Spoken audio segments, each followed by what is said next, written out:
Boys and girls, pay no attention to the man behind the curtain.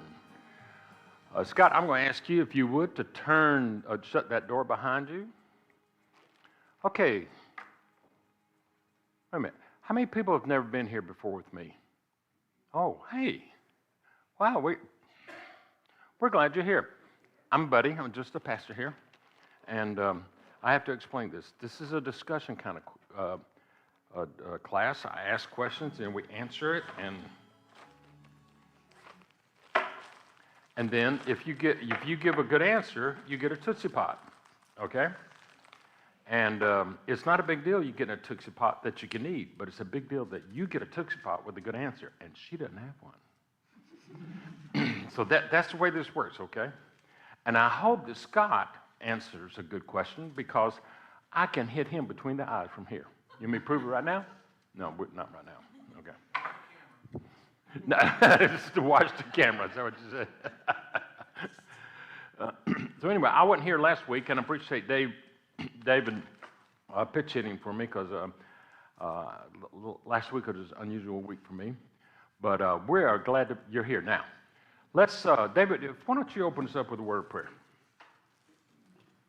Father God, we're so grateful for this opportunity for us to be able to come together, fellowship with one another, Lord God, and dive into your word. I pray that you open our hearts and our minds to your wisdom, and I hope that Buddy is receptive to your hand and your guidance. Pray this in your great holy name. Amen. I sound a little too hot there, Mr. Sound Man. But I know you got to do your thing. Okay, we're going to review from last week, okay, a little bit, and when we get through, we have a handout. Now, this handout is not as good as the other handouts we've had during this time, because I didn't have my helper helping me, so these are just sort of my notes. But anyway, we'll have handouts this week. And last week, what did y'all talk about last week? Memorial Day. Memorial Day. What was the chapter and verse? There is a memorial offering, but okay. So I got some brief notes, and when we get ready, I'm not going to give them to you now because you'll read them while I'm talking. But I got some notes from last week. So last week who was not here last week? Y'all weren't here at all last week? Oh, good. We can pick on you. Let me ask you a quick. No, I'm kidding. I'm really not, but okay. Okay. So we're going through the 10 Commandments. Okay. And a brief review, there's 10, and are they in order? Yes. All right, which one's the most important one? The very first one. Good answer. You know what? That's good enough. Can you catch? Maybe? All right, see how easy it is? All right, so you're right. Number 1 is number 1, number 10 is number 10, and then appropriately, I truly believe that the first one is the most important one of all, and that is, I am the Lord your God, have no other gods before me. That bottom line is, God is your God, no other gods. That's what that means, okay? So, and then number 2 is to the name. Idol. Have no idols before me. I hadn't rehearsed this in today. Have no idols before me, and that means worship is important, because you don't want to worship false things, because you want to worship him. And number 3 is to honor his name, okay, not take his name in vain. And then you go all the way down to number 10, which is thou shalt not covet. And next week we'll talk about what that means, but the bottom line is this is number 10. And the best part about that one, that's the only thinking sin that he tells you don't not do. So anyway, that's what we're looking at on this. So on the last week, David did a good job going through honor your parents. It's honor your mother and father, for this is the first commandment with a promise. And he went through all that. And so, and we talked about in Proverbs about you're supposed to observe them. And then Exodus 21:17. I don't know if you mentioned this one or not. It says, this is Exodus 21:17. He who curses his father and his mother shall surely be put to death. Aren't you glad we don't live under the Old Testament anymore? I mean, this is so. If you curse your parents, whoa, to the guillotines you go. No, not quite that way, but that's what it could be. I mean, the truth is, when the curse here was a very, very systematic not a formal curse, and it was to shame the parents in that. And with that in mind, it was like almost a legal thing about that you shouldn't do, and it was a big deal. But the principle is still there when it comes. Honor your mom and daddy. That's the bottom line. So when you stop, this is a good question. Just a pop question, okay? First one gets it. When you stop being your parent's child? Never? Okay, everybody, see, okay, nobody gets one because several got it, okay? You're right, you're never. All right, how about this? How about when they're dead? Are you no longer their child? No, they're dead. Okay, yeah. In fact, the truth is, if they're in the grave, you can still dishonor them. You know? So, yeah. Okay, number 5 is honor your parents, okay? And number 6, do what? Is, wait a minute. Let's don't go there, okay? All right. What is the core issue in not honoring your parents? What is the core issue? Did you talk about that? Yes. What is the core issue? It stems into other parts of your life. What? It stems into other parts of your life. One more time. It stems into other parts of your life. Stems. Into other parts of your Extends. Okay, that was the word I was missing. Okay. Yes, it does extend in all your part of it. It's not exactly what I was doing, but you know what? I made you say it 3 times. You'd go. Okay. Okay, so what is the core issue about not honoring your parents? Rebellion. When you're not honoring them, you are rebelling against them. There's no in between here. You can't say that, okay, I'm not going to respect my parents, I'm not going to honor them, but I'm not going to rebel against them. Well, by not honoring them, for starters, you're rebelling against number 5 in the 10 Commandments. So it's against God to start off with. So if you're not honoring them, you're not honoring them, you're rebelling against them. If you honor them, you want to do what they say, right? Okay, here's another question. Should you honor parents that are not honorable? Okay, saw your hand first. Yes, you may not be able to respect their opinions, but you can honor them still. How's that work? No. No, I mean, you're right, okay? I just want you to flesh it out a little bit. I wasn't expecting to go that far into the answer, so I wasn't. I have to have my words prepared. Okay, but that's okay. Honor isn't necessarily agreeing, it's being able to have a conversation without getting all fighting and yelling, and being able to care without and not hate. And You are so on track. Catch? Good job. You can disagree and still be honorable. You cannot like what they said and still honor them. Can you disobey them and honor them? Yeah, no, it's sort of a trick question, isn't it? No, because the whole thing about honor is to obey, okay? Now, parents in the room, okay? If you come up there and you are demanding that your kids do this and they do this, if they don't, you do that, and then is that a way for a parent to be honorable? No. So I say to the parents, and there are some in the room, okay, especially parents of teenagers, okay, but it starts with the dinky-doo, even the little Liams. He's the youngest kid here today. Parents are responsible to be honorable. But there's not a if-then clause in this one. It doesn't say if your parents are honorable, honor them. So there's not an escape clause. Even if you have sorry parents. This is a tough one. And if you think it's tough as a teenager, you ought to try it as an adult. When you're an adult and you got parents that are very difficult,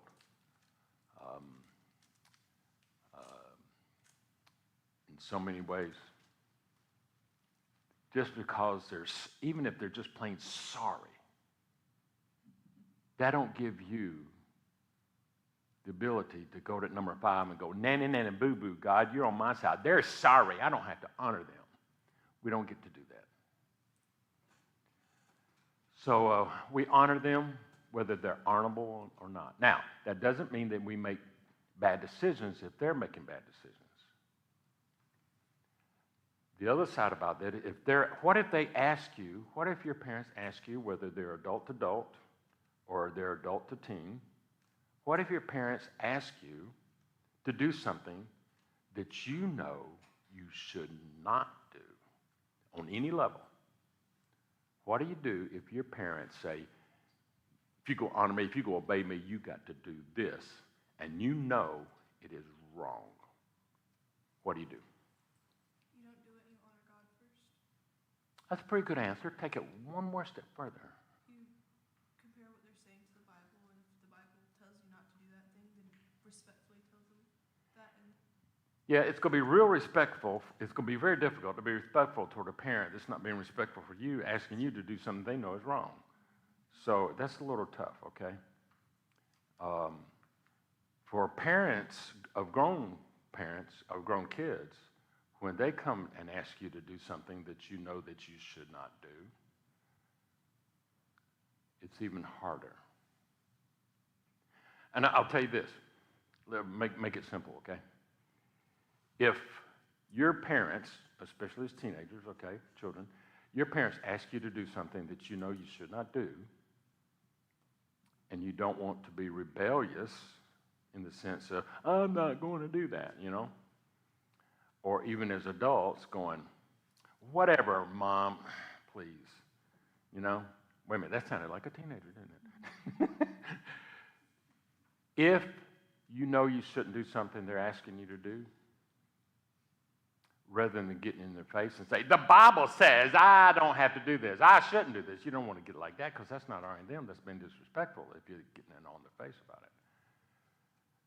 You say, I know that you're asking me to do this, and I'm sorry, I cannot do it. I have a conviction about it's wrong, and I'll take the consequences that you choose.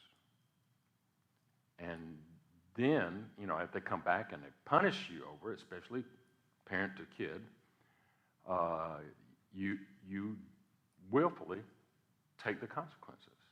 And when you do that in the right spirit, you know what that does to anybody, much less parents? It makes them just take a step back and realize, more than quoting Scripture, you have showed them what was the right thing to do.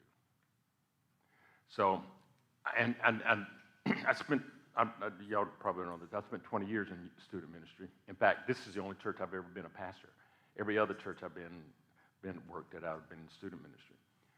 And every now and then, you get some teenagers that come to Christ and be active in the church and in the youth group. And they got a difficult home situation. There may be one of the parents comes home drunk often and stuff like that. And the kid, you want to do what's right, but you can't get in the parent's face about it. You still treat them with respect, and if there's consequences for your actions, you take it with grace. Now, everything I just said for this front row is 10 times worse to an adult parent. Because when you get to be, well, my age, oh yeah, you got dead parents. That didn't work out. No, but when we have our living parents and they're asking us to do something that's either unreasonable, not practical, or just wrong, we still have to treat their request with respect and just say, I'm sorry, I just can't do that for you. Well, I think it's easier if an adult... Do what? It's easier if you're an adult and refuses what your parents want than it is a teenager. Teenager doesn't have any recourse, but you do as an adult. You do, but what's harder is to maintain the honorable relationship. Well, I just think a teenager is at a lot more disadvantage than an adult. Well, they are, but they have less responsibility about the issue, too. It's when the parents have the responsibility. And I hear what you're saying, don't get me wrong. I'm just telling you, when you got to look, a grown man has to look in your daddy's eyes, and you're trying to honor him, and you have to say no to him about something that he wants you to do. And when you get into a dad that, particularly if there's a divorce involved, and you got he said, she said, and the mom and daddy, and they're playing against each other, when you got adult to adult, both think they're right. And it can be difficult. And, of course, a lot of this depends on your experience, too. Okay, wait a minute. We're spending too much time in the review. Okay, next. The next one David dealt with last week, thou shalt not.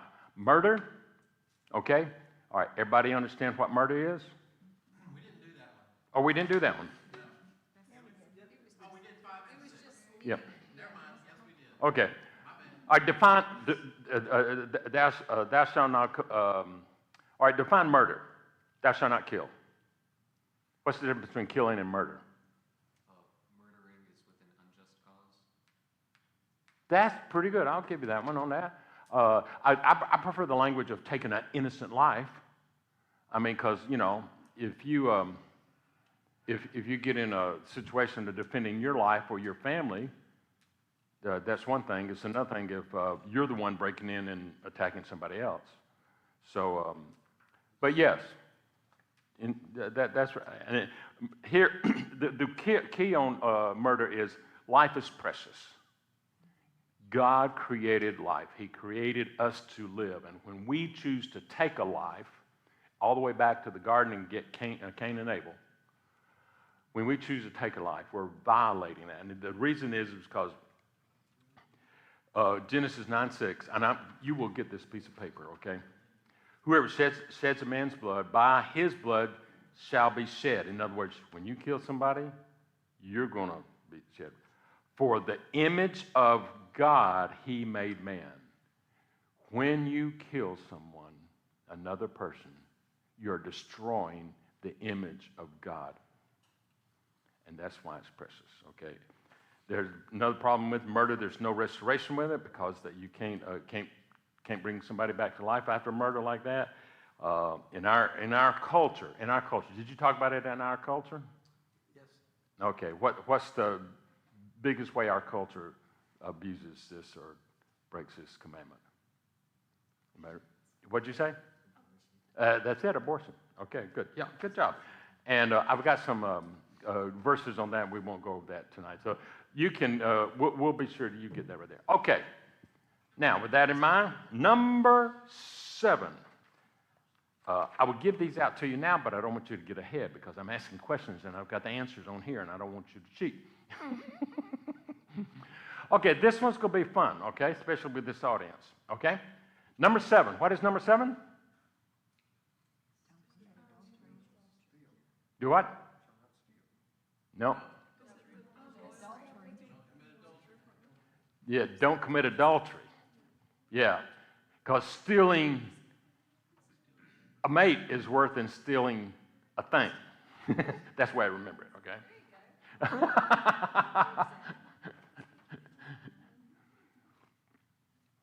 All right, so what is adultery? Okay, this could be fun considering the generational differences here. Let's see how this goes. Okay, so what is adultery?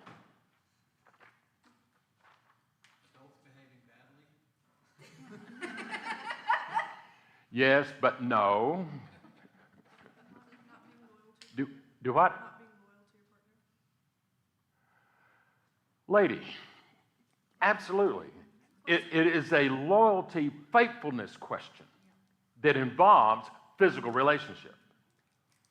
But the sin of it is the disloyalty or the lack of faithfulness that is expressed in a physical way without getting into all the details. So yes, very good.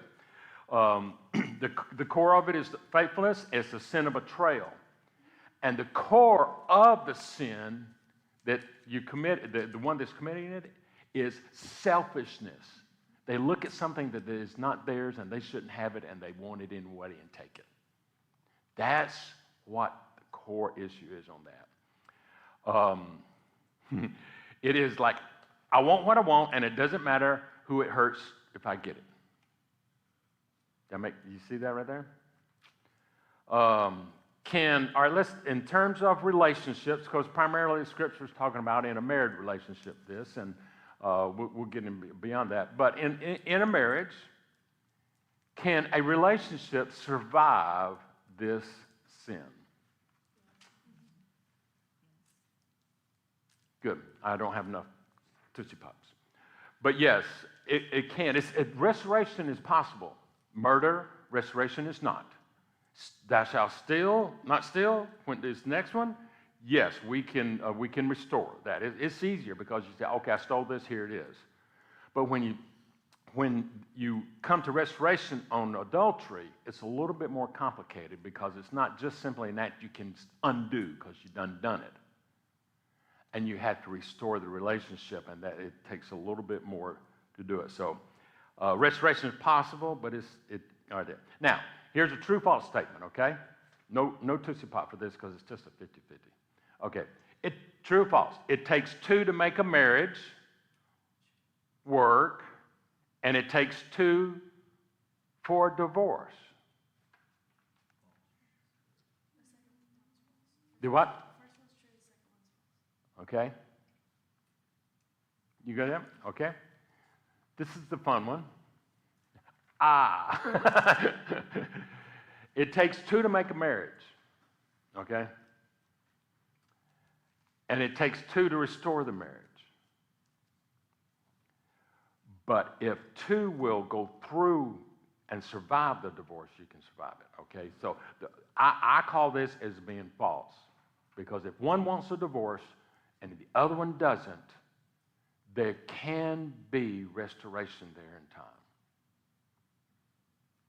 Not always. As a pastor, I've been through a number of marriage counseling, and I can tell you some horror stories about how divorces have come about. And most of the time, you got one that wants to divorce, another one doesn't want it, and they're willing to do what it takes to make the marriage work, but the other one is not. And the one that wants it gives up. Can relationships survive? Yes. Can you break this one if you're not married? Can you break committing adultery if you're not married? How do you do that? By not being married. Okay, but yeah, the whole front row is not married. All right, she was next. But no, yeah, you could do that. That would be, yeah, okay. Wait a minute, she was next. She was next. Hold on. You're not saving yourself for the marriage that you'll have later on. What is your first name? Sarah.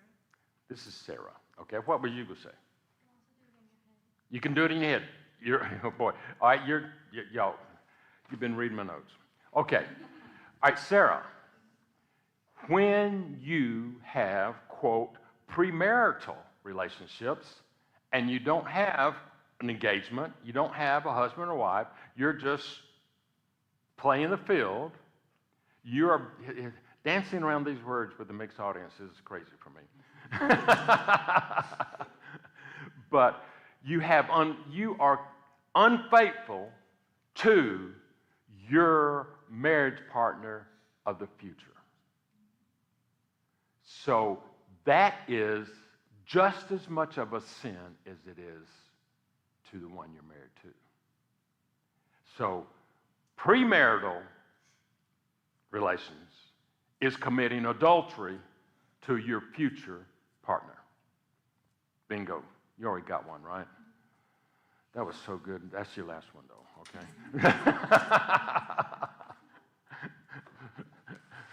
okay? Okay. And you're right. And what did you say? Do what? Do it in your head, okay? Matthew 5:27. You'll have this in your notes. Matthew 5:27, it says, You have heard that it is said, do not commit adultery. This is Jesus talking, red lettered, okay? But I tell you, everyone who looks at a woman, or you look at anyone, okay? Context is woman, okay? Looks at anyone lustfully has already committed adultery with them in their heart. So just thinking about it is breaking this number 7 commandment wide open. Oh yeah, Jesus is even telling you that you can't even think it there. So, here's a weird question. What time is it? Okay. Here's a weird question. And you tell me how far you want to go with this. Does committing adultery like this include a gay relationship?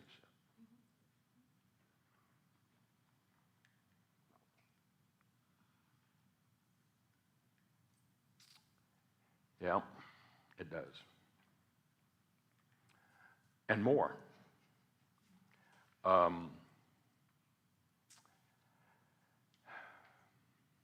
have scripture here that deals directly with gay relationships. Except for gay is not the word they use, okay? God is pretty strong on this one. And I got the references. You can go back and look at them and read them. I got one in the Old Testament and one in the New Testament. But I want to deal with this on 2 different levels, okay?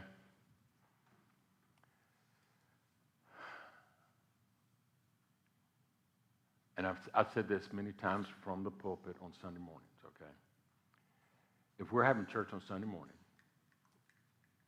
and a gay couple walks in this room holding hands, I want us as a church to greet them with joy, to be glad that they are here, treat them. In fact, the truth is, in our own heart, we probably have to treat them a little more special just so we can get there for some of us. And may they feel totally, completely accepted or received when they come in here. That I would do the same thing if a couple came in here that were living in adultery. I would want them to know nothing but God's love and grace from us. And, Jesus died on the cross for all our sins, including theirs that came in. When I meet somebody that is openly gay, I go out of my way to look them square in the eye and treat them with grace. I want them to know nothing but grace from me. I do not want them to see an ounce of condemnation. The principle to me on that is, everybody in this room is sinners. Gay lifestyle, it's not what God intended. It's just not what God intended. It's wrong. Living in adultery, wrong. Thieving, wrong. Okay, we got 10 of them here we can go through, okay?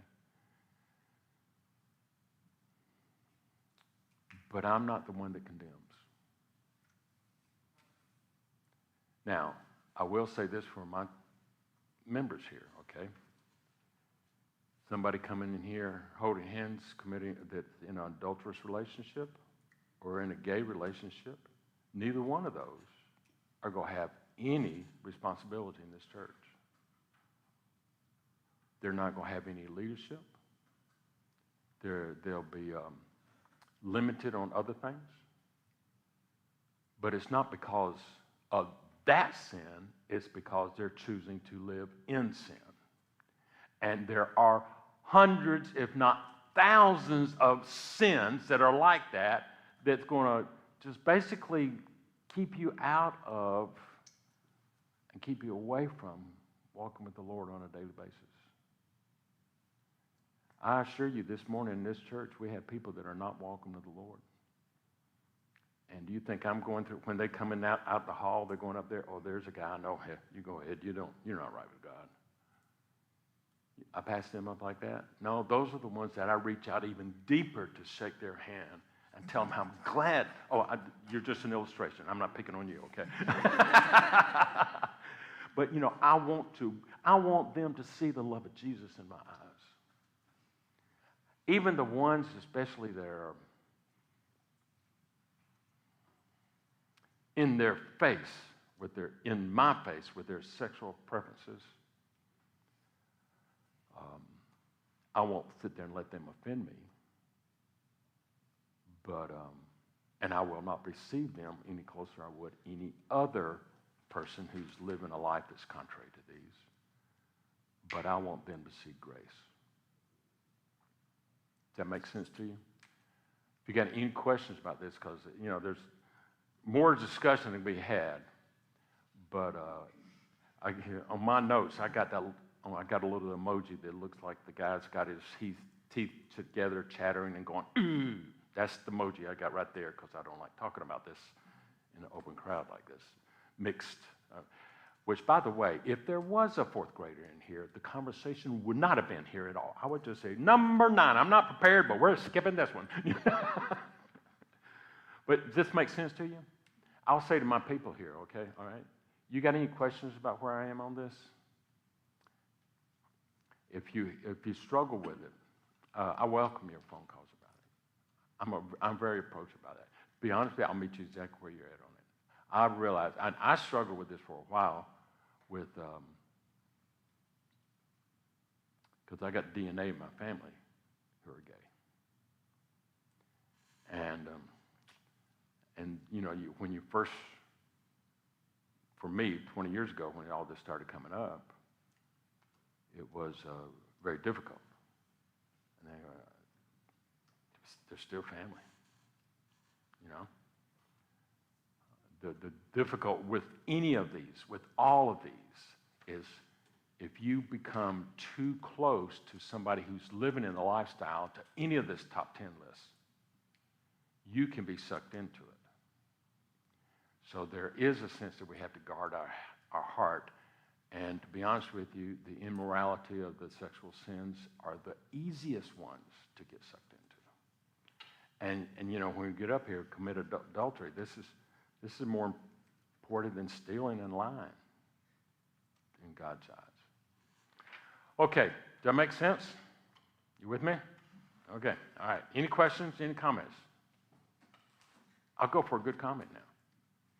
Correct me if I'm wrong, but if they're a gay couple, they wouldn't be able to join the church, would they? No more than the two divorcees, the two married people living together that aren't married to each other. They wouldn't either. To be honest with you, somebody that I know is practicing thieving every week? No. So, it's not so much that sin as it is a choice of living in sin. Does that make sense to you? Okay, oh boy. I knew this was going to be a hard night. When I do this right here, this means my personal opinion. Okay, everything I told you right here, I got chapter and verses and volumes of books that agree with me, okay? But when I do this right here, this is my personal opinion, okay? When it comes to many of these sins, we can get sucked into them and get too close to them to where it seems like we're approving what they're doing. And I don't recommend that. Oh, this is one thing I've heard a lot of people question. If somebody came in who was like a man claiming to be a woman and wanted to be called like a she, how would you handle it? Would you go along with that, or would you, how would you think you'd handle it? Well, you know what? That's a fair question, especially in this day. Even though it's not directly related to adultery, but if you put adultery in the category of sexual sin, this counts, okay? It's a good question. You're not getting another Tootsie Pop. What did she say? We couldn't hear. She said, all right, if you got somebody that you know that is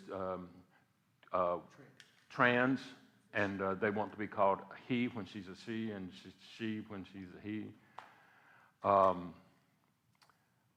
I will meet people where they're at. I will not play their games. If I make an offense to somebody like that, I would apologize. I'm not going to get in their face. But when Target first announced that trans could go in the other bathroom, they did. I can't. I don't want them to have my money. That don't mean I haven't been there since. It just is disgusting to me, especially when you're looking at your age group. You know, adults, we can look at each other and take care of ourselves, you know, as much as any. But it's a great question. I appreciate it. Yeah, I've heard a lot of different opinions on it, so I think that's an interesting question to ask. Yeah, it is. Do you hear where I'm coming from? They're still going to know nothing but acceptance.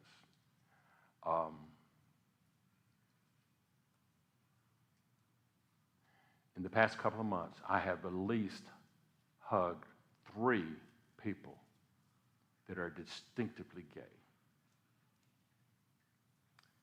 That I looked them square in the eye and told them how glad I was to see them. You know? And I don't know anybody that's trans right now. It would be odd in my heart because I'm not used to it, but I would still try to meet them where they are to bring them where they should be. And, oh yeah, I'm a pastor. That's what I do for a living. Can I add a comment? Please. Because I just listened to Dennis Prager right before I came on this very topic. And he said, you know, a lot of it is their attitude about it. Yes. You know, the ones that dress up in women's clothes, but then they have a full beard. I'm like, what's going on there, you know?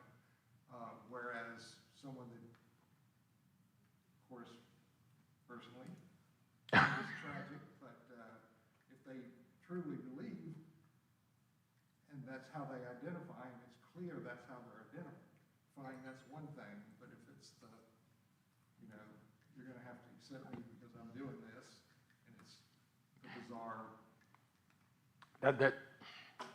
Good job. Good catch. You know, it's one thing to accept somebody where they are. It's another thing to push back when they're choosing to rebel and when they're getting in your face about it. If somebody's getting in my face about it,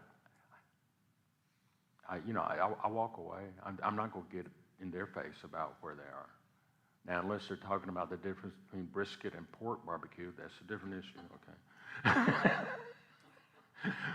But, you know, you sort of got to meet people where they are on that. And you're right. If they're genuinely struggle, it's a struggle in their life, in their head, even in their body. It's a struggle. And if somebody's struggling, I want to be there with the struggle for them. But if there is a gay church, openly gay church in town. Do y'all know anything about it? Well, there is. I can show you where the building is. I just won't. And once or twice a year, especially on Gay Pride Month and week, and they get all in everybody's face. And it's a church, you know. I mean, no, even our Easter, our biggest day of the year for us, our Easter, we're quiet in here, you know. But when it comes to a gay preacher that's leading people like that, I professionally have a little more issue with it. But I'm still not going to condemn him to his face. So, like, is it, I don't understand. So are they trying to, like, get them away from being gay, or are they trying to push them? No, if you're gay, you can come to our church. We've got a safe space here. Everybody loves everybody, and you can come in here and be a part of our church. And it's just a church for folks. It's just like if there was a church for nothing but Roll Tide people in this town, I'd lose some members.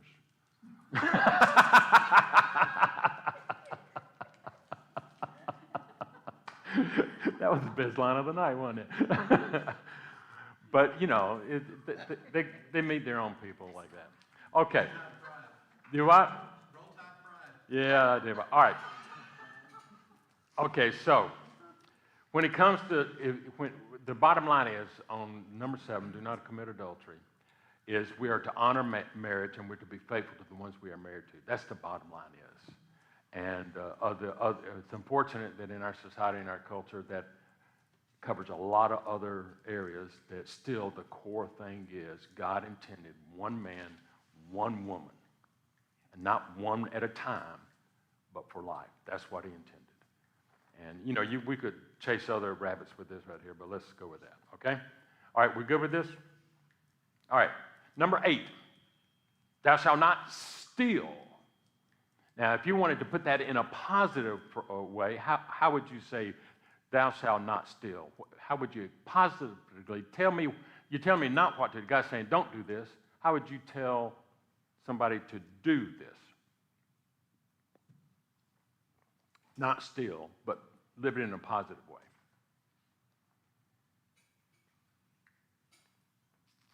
Say that again.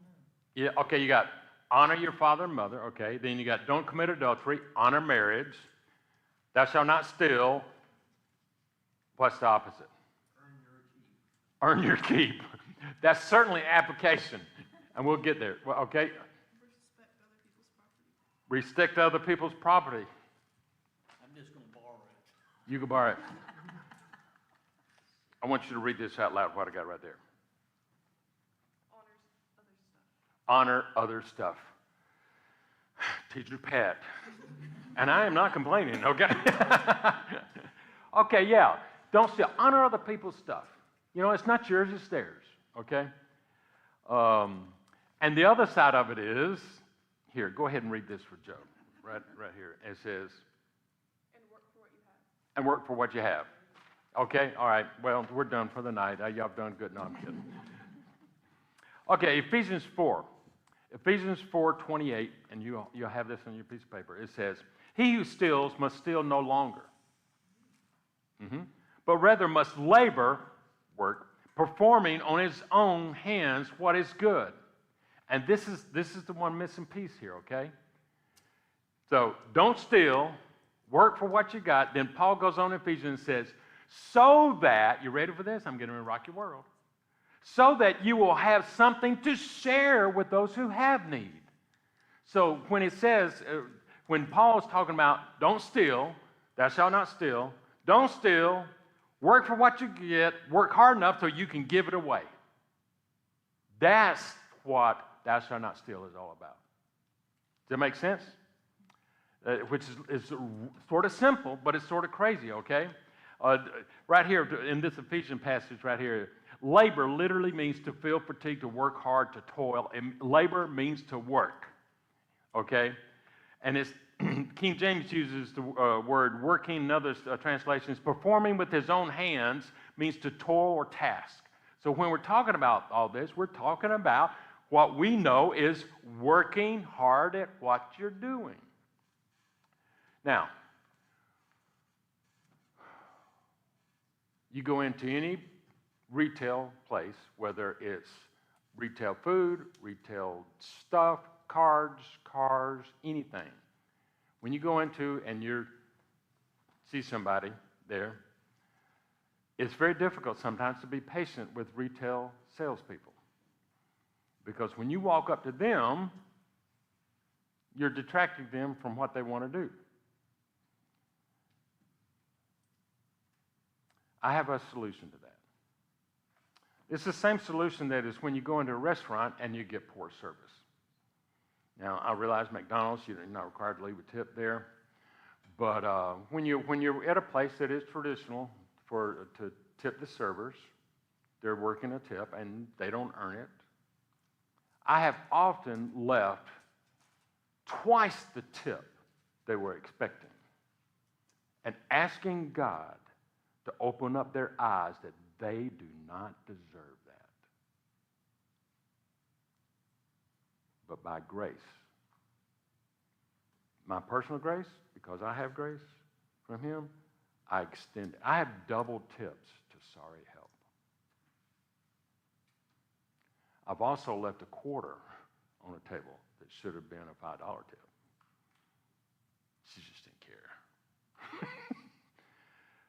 But when it comes down to it, we as individuals are to earn what we have. Now, mamas, daddies, how do we teach that to folks that are not old enough to have a job?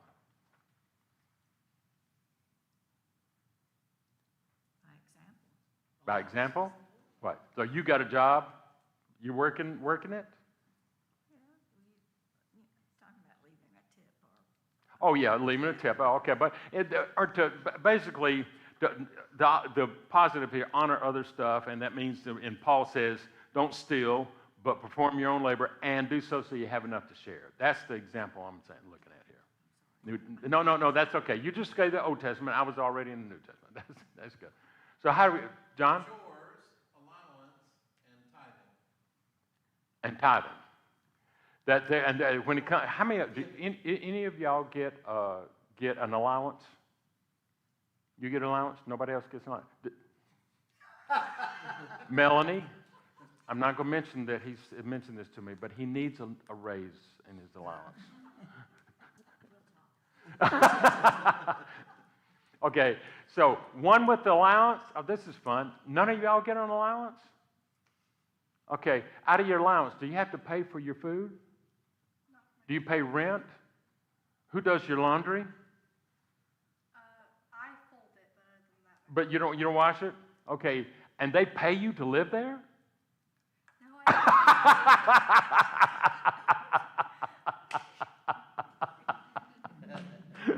Oh my goodness, you deserve a Tootsie Pop for that. I know that was embarrassing. That was great. Oh, mercy. Hilarious. Okay, allowance is that's the old school term, okay? But there is ways that you can teach y'all to work for it. But, you know, the truth is, doing your chores, that does sort of earn your keep, you know? And that's probably, and you do that too, I know you do. But I do vote for parents, okay? Seeing as I have one parent in the room that has a kid present. Kid present. Yeah, okay. That I think it is wise to, as the Dinky do, teach them the value of money. And, you know, if nothing else, we're going to go to Walmart today. Here is $3. You get to spend this. And then when they come up to $4 something, you go, oh, no, you only got $3. And you can start teaching them to do that. Now, if you want to hold that $3, I'll give you $3 next week, time we come in here, and you can get that. And that sort of gives that a flow economy. And, but also, the chores, that's just, you're in this home, you're responsible, we all share the load. And so, but I mean, I grew up with allowance until I was 15, then I had to work. Okay. Okay. What is the opposite of steal? Giveaway. Yeah, but according to this verse, when we look at this, it is giveaway. But according to this verse, it still has two sides, okay? Labor is one of them, work for what you got, and the other side of it is to share with what you have.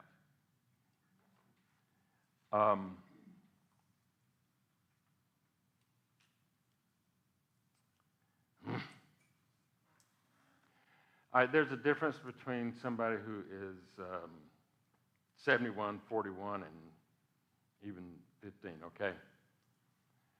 Let me tell you what I do, because all four of my children were servers, okay? That's an easy job at 16 to get, okay? And you really learn how to manage poor people, not poor people, people that are not poor people, but I want to show you something. I have in this side of my wallet right here $5 bills. Now, I do two things with those $5 bills. When I get a collection of them, I put them in my house, and I have been through. I've saved my $5 bills because I use cash. I know y'all may be digital. That's okay. But I saved those $5, and over the years I've collected over $1,000 with just by putting $5 at a time aside. It's just and it's not free money, but it's money that doesn't have a name on it, you know? So it's like savings. But I keep the $5 and if I run out of one, I'll deliberately buy something for $3 with a $20 bill to get one or two, okay? But when you throw a $5 bill on a $2 tip, if you put 5 ones, it's not the same. You put a $5 bill down on a $2 tip, that person knows you're being generous. And I'll only do that when they worked for it but deserve more than. You see what I'm saying? So it's a simple way for me to go on a regular basis, daily basis, to earn what I get, okay? All right, don't steal, work for it, and then share. And sharing $5 at a time is one of the joys that I have in sharing that extra amount of tip. I have paid for a $3 cup of coffee many times and put a $5 bill in the tip box. My most fun, okay, adults, this is for you. Share what you get, okay? It was the first Christmas that COVID was not an issue. Me and Carol went out, and Christmas Day, the kids were all doing their thing because of the grandkids and all that. So it's just me and Carol, Christmas afternoon. So we went to the Waffle House because, oh yeah, they're always open. And we were looking for a place to be generous on a tip. And the Waffle House lady that was serving us was so happy. She had had such a very Merry Christmas. She was so blessed, and she was doing this. And I'm going, okay, this is somebody that is not in need, So I went to the Starbucks that was open. And the girl behind the counter, accountants was down. You could tell. I said, I'm sorry. It may have been Christmas Eve. It may have been Christmas Eve. I said, I'm sorry you're working on Christmas Day, Christmas Eve. I don't remember. But I said, I'm sorry you're working on it, but I'm so glad you're here for my coffee. And she had a little crack of a smile like, yeah. And you could just tell her countenance was down. She looked like she was a 20-something, not a teenager, not, I don't know her station in life. But anyway, she served us and engaged with us, and Carol gets her green tea, and I get my espresso, and we're sitting there drinking, and I'm watching her, and her countenance is just down. You can tell she's struggling, but she's still meeting the needs of her customer. And we went out that day to leave somebody a $100 tip. And I had a $100 tip, $100 bill, one bill, folded up, twice. And I took it where just she could see barely the green, and I slid it to her. I said, I know I'm supposed to put the tip in the box, but this is for you. Merry Christmas. And I pulled it back, and she couldn't see what denomination it was because I had it folded where you couldn't see. And I walked off and saw the shock on her face and cover her mouth and immediately go in the back. And when she came back out, she was still crying. For that Christmas for us, that $100, well, $100 is a lot of money. And to do that once a year is worth it. But when you work and you have money, you don't steal, you work, you have money, share it. The sharing part is the blessing. Me and Carol both fought back tears herself. I'm trying to tell you about how I fight back tears. Seeing that girl's face when she saw that $100 bill. So anyway, these are all the negative things. These, when we're saying that thou shalt not, thou shalt not, thou shalt not, all of the thou shalt nots have thou shalls. And the real kicker, if you really want to build these 10 principles in your life, is to learn what the thou shalls are. And sharing, and where they're from, and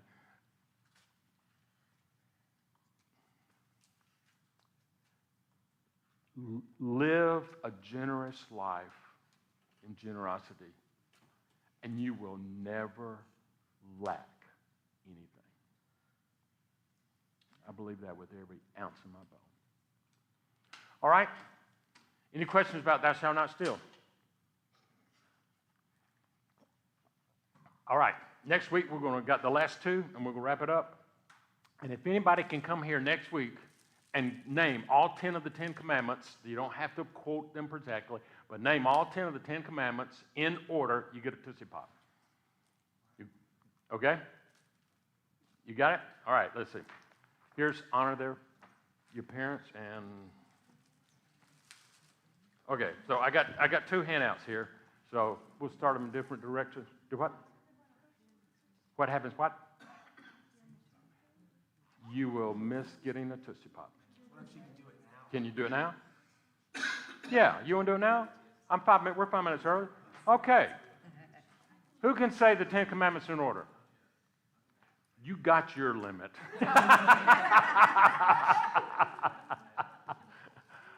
Okay, no, don't collaborate. No, they're talking about she's only gotten one. You only got one what?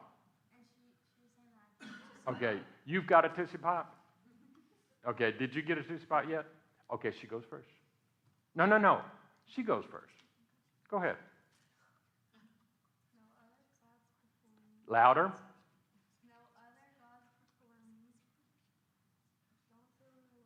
Louder. I got people in the back row that's sitting there going, what is she saying?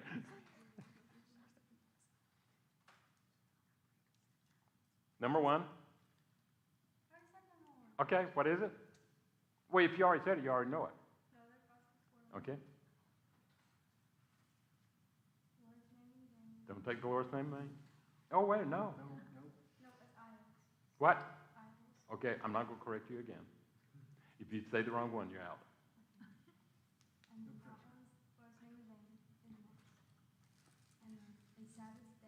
What?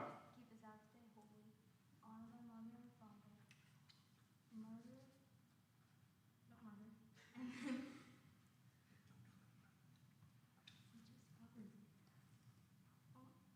Adultery.